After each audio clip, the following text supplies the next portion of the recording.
Olá, tudo bem com você? Eu sou o Fábio Costa. Se você já me conhece, obrigado por estar aqui de novo. Se você não me conhece, muito prazer. Esse é o canal do Observatório da TV e este é mais um Vale a Pena, nosso programa das sextas-feiras que resgata, relembra trajetórias de figuras muito importantes no cenário artístico brasileiro. Antes de nós começarmos aqui esse nosso encontro de hoje, peço a você que, se não fez isso ainda, se inscreva aqui no nosso canal do YouTube, ative as notificações, fique por dentro dos conteúdos que trazemos para você, critique, elogie, faça o seu comentário, porque nós aqui queremos saber o que você pensa do conteúdo que trazemos para você no site Observatório da TV, também aqui no canal do YouTube e na nossa plataforma de podcast, da sua preferência, na sua plataforma de podcast, para você acompanhar em áudio também o nosso material. Milton Gonçalves é o astro focalizado no programa dessa semana. No último dia 10, infelizmente, Milton foi hospitalizado, ele sofreu um AVC aos 86 anos de idade e o estado de saúde dele no momento inspira cuidados, embora já esteja estável, fora de maior perigo. O que inspira mais preocupação na gente que é fã, que admira o trabalho dele, que está acompanhando as notícias, é, além do fato de ele ter sido hospitalizado em razão de um AVC, a idade do Milton. Com 86 anos, você ser hospitalizado deixa a gente um pouco preocupado. Mas as notícias nos dão a perspectiva mais positiva possível, E eu faço votos que Milton Gonçalves esteja bem o quanto antes e continue trabalhando, que ele faz até agora, do alto dessa idade, E desde muito jovem. Ele nasceu no dia 9 de dezembro de 1933, 86 anos, como eu disse, portanto, acabou de fazer, numa cidade de Minas Gerais chamada Monte Santo. Em Monte Santo de Minas, ele nasceu, viveu os primeiros anos da sua vida, filho de uma família bastante humilde, Eles eram pessoas da terra, agricultores, cultivavam. E ainda criança, poucos anos depois do nascimento, Milton se mudou com a família para São Paulo. Em São Paulo, ele desempenhou algumas funções profissionais antes de ser ator, como engraxate, aprendiz de engraxate, sapateiro, e trabalhou também numa gráfica. Foi, digamos assim, o seu último emprego antes de ingressar de vez na carreira artística. Ficou fascinado pelo mundo do teatro, principalmente após assistir a uma encenação da peça A Pata do Macaco, ou A Mão do Macaco, que é um caso clássico de suspense em dramaturgia, toca no sobrenatural, O autor de sobrenome Jacobs, salvo erro meu, e também foi produzido na TV Globo, foi produzido como teleteatro, enfim, é um texto realmente bastante consagrado do seu gênero. E Milton, a essa altura, já pela casa dos 20 anos, ingressou na vida teatral, na vida de ator, Passou alguns anos nessa época trabalhando com o teatro de arena, que o fascinou, ao lado de colegas que são expoentes também na dramaturgia, como Gianfrancesco Guarnieri, Augusto Boal, Oduvaldo Viana Filho, Vianinha, entre muitos outros. E nesses anos de teatro de arena e um pouco depois também no Teatro Experimental do Negro, nas atividades do Teatro Experimental do Negro em São Paulo, onde ele vivia, portanto, Milton participou de montagens muito importantes para a história do nosso teatro, como Eles Não Usam Black Tie e Jimba, ambas escritas por Gianfrancesco Guarnieri. O teatro de arena tinha uma proposta de dramaturgia que diferia muito do TBC, o Teatro Brasileiro de Comédia, especialmente porque os seus textos eram eminentemente nacionais e buscavam o raciocínio criativo em torno do modo de ser do homem brasileiro e da melhor maneira de representá-lo no palco. Uma dramaturgia participativa, atuante, preocupada com a conscientização do público para os seus problemas de todo dia, até para que ele pudesse melhor lidar com esses problemas. É o que todo ator pensa em maior ou menor medida, mas nessa época, estamos falando aí de final dos anos 50, começo dos 60, havia uma preocupação especial porque o Brasil vivia um momento político, como hoje, de grande efervescência. E Milton participou ativamente do Teatro de Arena, do Teatro Experimental do Negro e, pela mesma época, começou a fazer também participações no Grande Teatro Tupi, na TV Tupi. Mas a sua carreira na televisão se solidificou a partir de 1965, quando ele foi contratado pela TV Globo, no Rio de Janeiro. Foi um dos primeiros atores contratados, antes mesmo da emissora entrar no ar. E está lá, agora em abril a emissora vai fazer 55 anos, ele está lá há 55 anos. Né? Alguns dos seus primeiros companheiros de elenco foram Bete Faria, Célia Biar, Milton Carneiro, né? E com maiores ou menores períodos de atuação, mas estiveram lá também na TV Globo por bastante tempo. Nesses primeiros tempos de TV Globo, Milton Gonçalves participou de um seriado que contava histórias semanais, chamado Rua da Matriz, né, em capítulos diários com histórias que se fechavam a cada semana. Foi uma das primeiras produções de dramaturgia da TV Globo, que estreou já no próprio dia da inauguração, em abril de 65, e também participou de novelas como Padre Tião e Rosinha do Sobrado, que não foi exibida aqui em São Paulo, só no Rio de Janeiro, estrelada por Marília Pêra e Gracindo Júnior.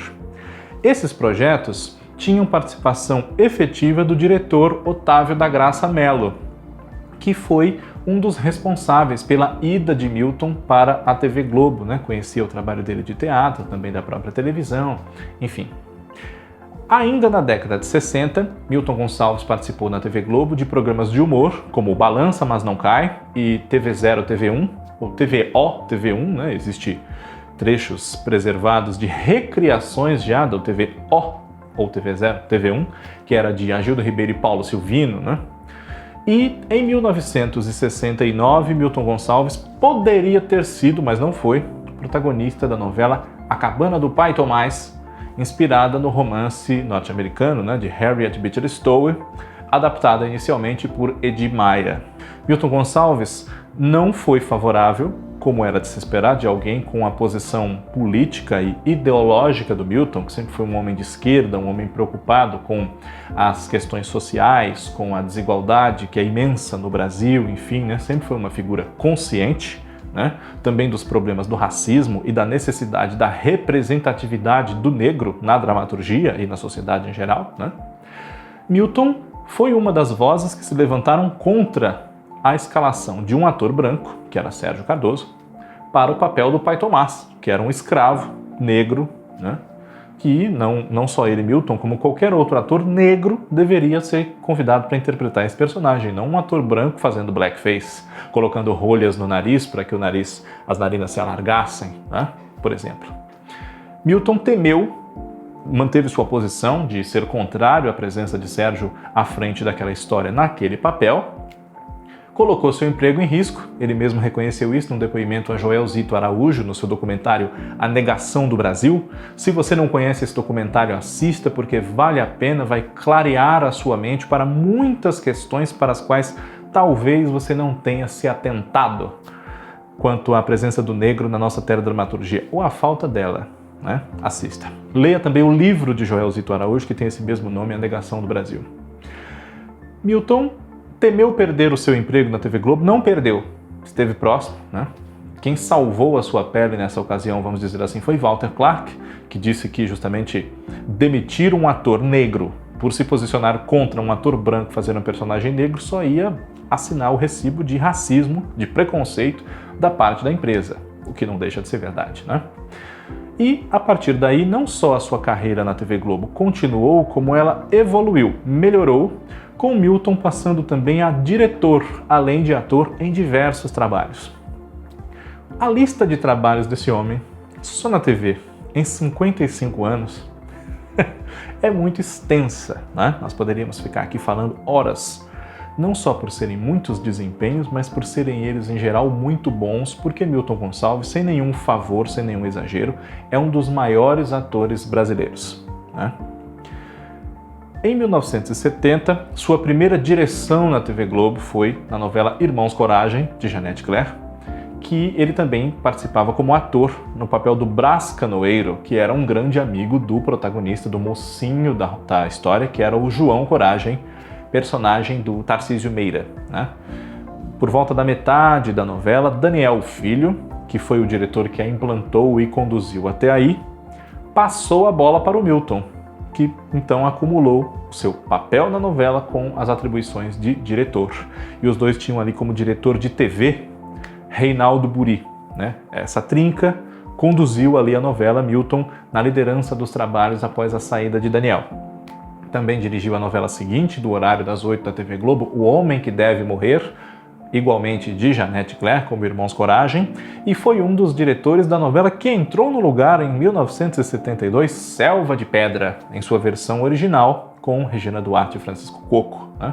Os outros diretores, além de Milton, foram o mesmo Reinaldo Buri, Daniel Filho e Walter Avancini, que foi quem dirigiu a maior parte da novela, do capítulo 100 para frente, né? Dos 243 que ela teve naquela ocasião, entre 72 e 73. Milton Gonçalves participou, entre muitos trabalhos, com destaque em projetos como, além dos citados, O Bem Amado, em 1973, que foi a primeira novela produzida aqui em cores pela televisão brasileira, né, no papel do Zelão das Asas, que tem a honra de encerrar a novela, né? Quem conhece a novela, seja pelo DVD que foi lançado há alguns anos, seja porque se lembra da época ou acompanhou os túneis do tempo em várias edições do Video Show, talvez se recorde, né? A última cena do Bem Amado é com o Zelão conseguindo realizar o seu sonho de voar com asas que ele mesmo fabrica, né?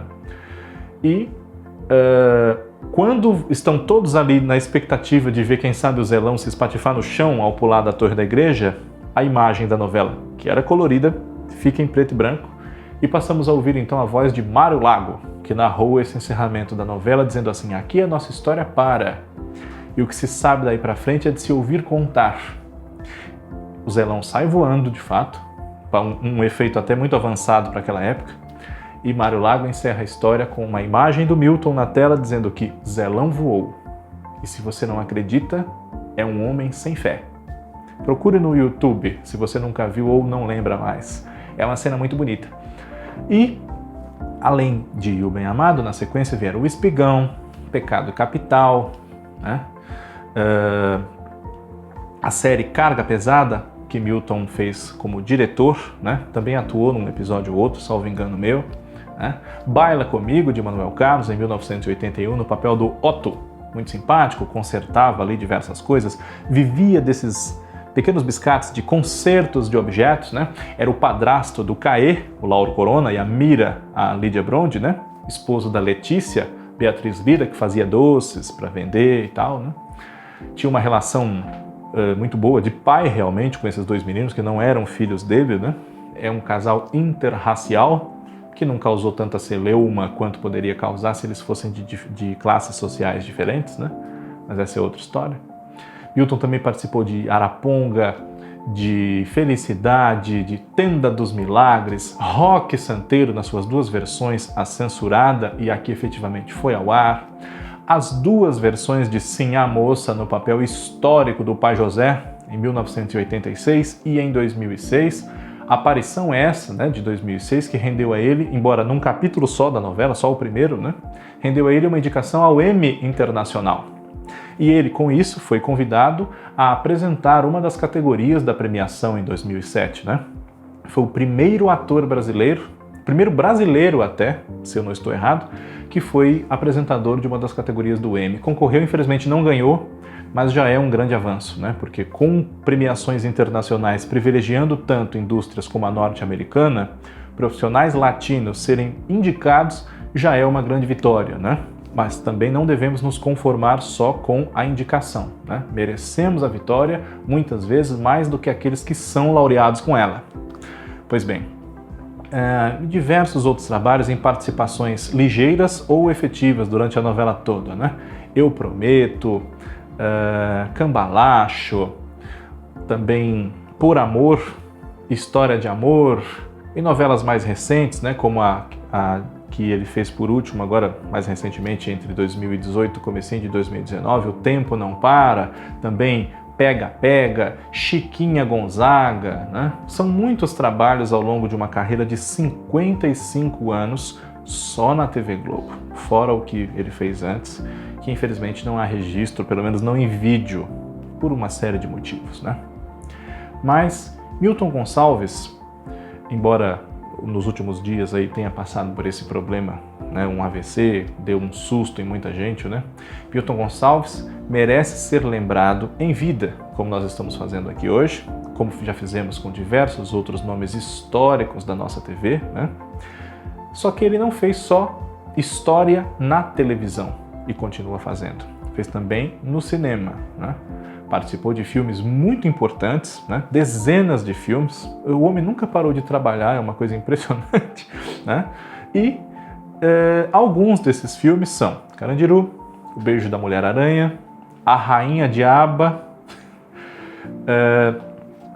e um filme que particularmente eu gosto muito da participação dele, que é o filme O Rei do Rio, inspirado num texto teatral de Dias Gomes, chamado Rei de Ramos. Esse filme é protagonizado por Nuno Leal Maia e Nelson Xavier. Mas tem uma participação do Milton muito interessante, como um rival deles ali, um bicheiro perigosíssimo, que eles vão encontrar no meio da mata um dia, mas cercados de diversos atiradores prontos para matar quem quer que ameaçasse a integridade física do seu chefe, né, do seu líder ali. E essa mesma história para teatro, O Rei de Ramos, havia originado em 1971, em adaptação do próprio Dias Gomes, uma novela das 10 chamada Bandeira 2. Mas Milton não fez essa novela, justamente porque ele havia acabado de se tornar também diretor e estava em meio aos trabalhos da novela das 8. Bandeira das 8 era das 10, ele fazia O Homem que Deve Morrer, né?